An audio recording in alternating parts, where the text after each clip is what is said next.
All right, folks, good morning. All right, let's get started. All right, so looking down below for today, March 22nd, Friday, we have the following economic data.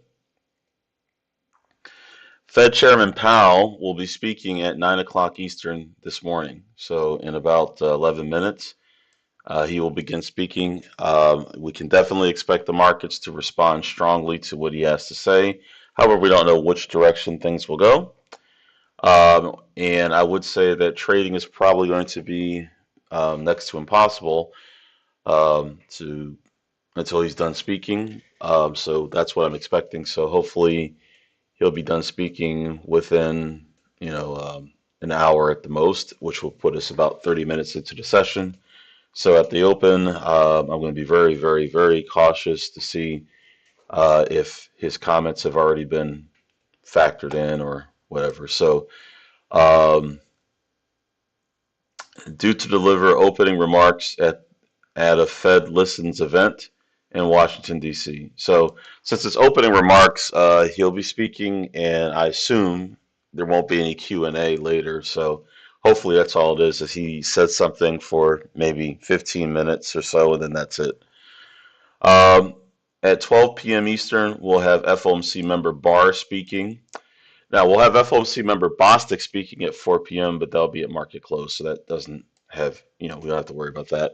And Barr is not expected to have any significant impact. Probably they won't since we already had an FOMC rate decision. There's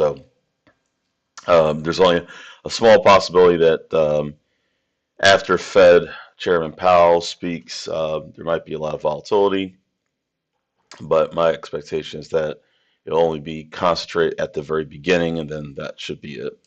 All right. Having said that, let's take a look at what the market looked like yesterday. So the Nasdaq, we're looking at the QQQ ETF. The Nasdaq was bearish yesterday. Not a smooth trend down, just generally more down than up. And presently, the market looks like it's going to open lower. Now, I did note in this morning's newsletter that the action from yesterday after we gapped higher and we slumped does suggest that the market is finding it difficult to continue to make new highs, or at least to keep pushing ahead.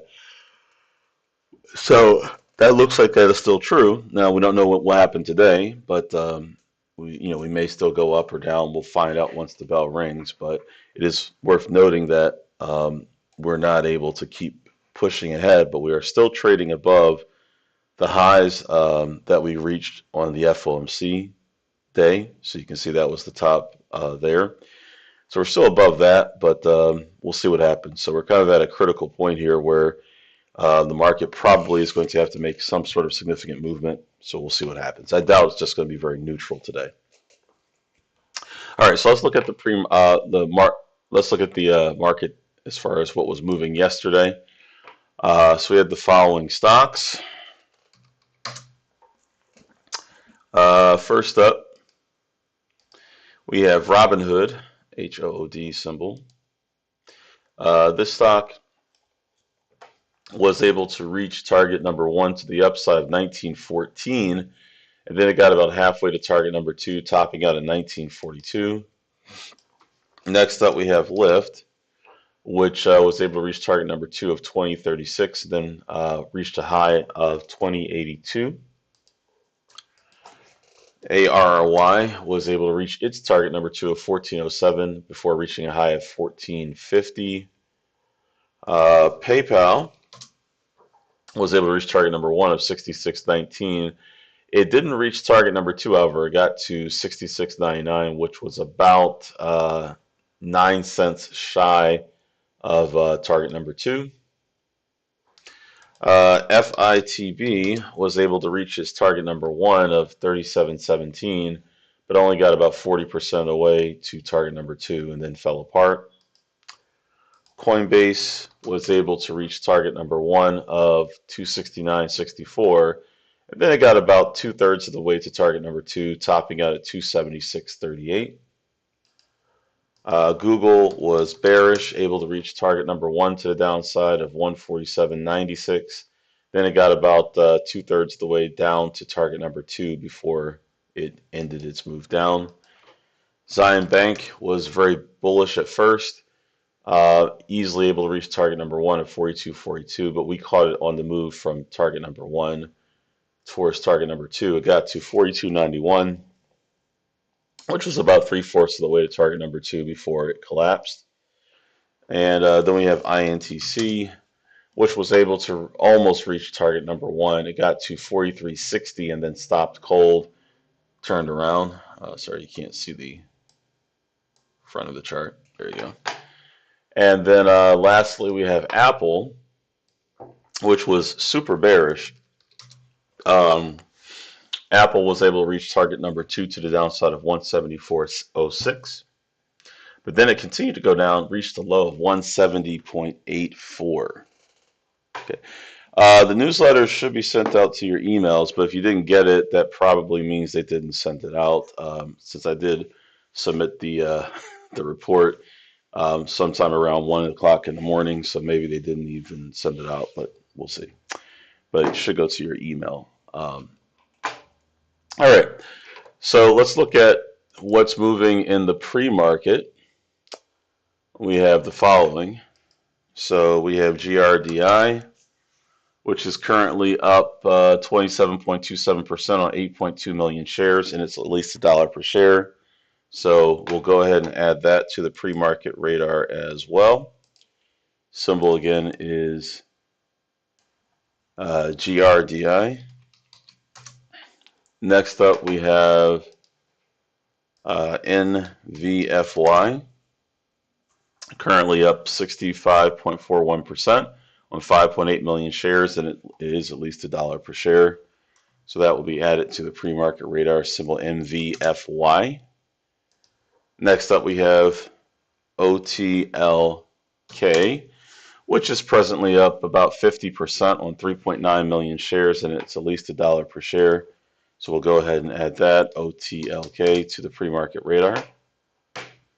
Next up we have SOUN, which is presently down 7.78% on 5.3 million shares, and it's at least $1 per share. So we'll add SoundHound, symbol SOUN, to the pre-market radar. And finally, we have Tesla, which I don't think has moved enough. No, it's down 3.41%.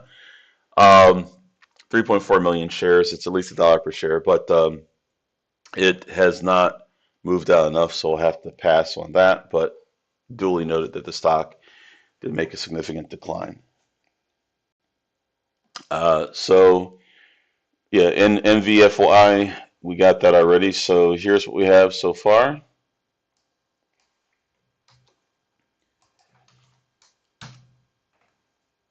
So we have the following right there. Okay. Now, folks, if you see any other stocks that meet our 4 criteria, let me know in the chat, and then we'll go ahead and take a look. We need a stock that's a NASDAQ listed stock that is at least $1 per share. It needs to have achieved at least, it must be right now on $1 per share, not yesterday. In the present, it must be $1 per share in the pre-market or greater, and needs to have achieved at least 1 million shares of volume and at least a 6% price change, positive or negative. By the way, I see one of you said that the link to join is not working. Not sure what the link to join means. So in other words, I'm not sure what join link you're referring to. So if you folks see any other stocks that meet our 4 criteria, let me know in the chat.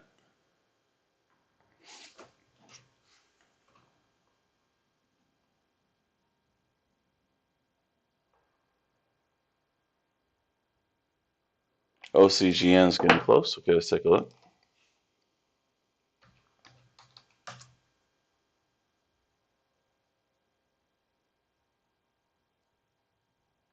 Okay. I'll have to see if that's what's going on there. OCGN is currently up 6.75%. Yeah, it's close, 932,000 shares. I'll put that on the possibilities list since it doesn't look like it's moving that fast. So OCGN is not likely to qualify based on what I'm seeing now before the opening bell, but we'll keep an eye on it either way. All right. All right. So any other stocks, folks, that you see that meet all four criteria, let me know in the chat. Again, we're looking for a NASDAQ listed stock um, that currently in the pre-market is at least $1 per share, has achieved at least 1 million shares of pre-market volume, and has at least a 6% price change.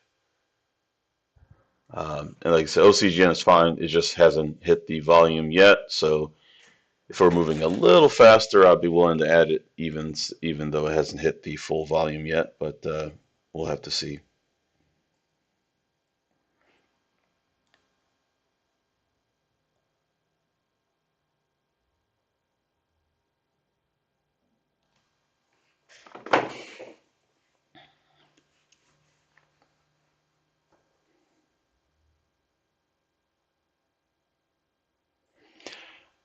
So yeah, I understand. So what you want to do, your best bet is just to go. Oops, wait a minute.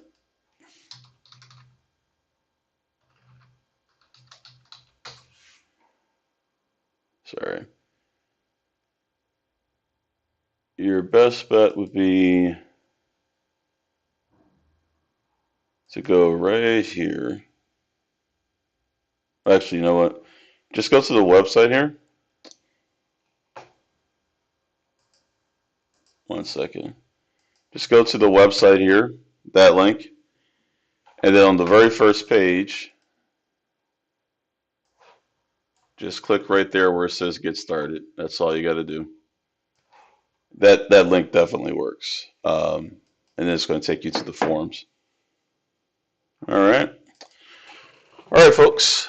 Other than that, if anyone else is not familiar with our company, please be sure to check out fundertrading.com. That's our website. I will update the link in the description just in case there's a problem there. But thank you for the heads up. Other than that, for everyone else who's part of the program, I'll see you in the coaching room in about 26 minutes. And please be sure to like the video. Just hit the like button there. I see we got 9 likes, but over 9 people are watching. So please be sure to hit the like button. That greatly helps us with the YouTube algorithm. Also, be sure to subscribe to the channel. All right, folks, have a great trading session, and I'll see you guys for Monday's Pre-Market Pulse. Take care.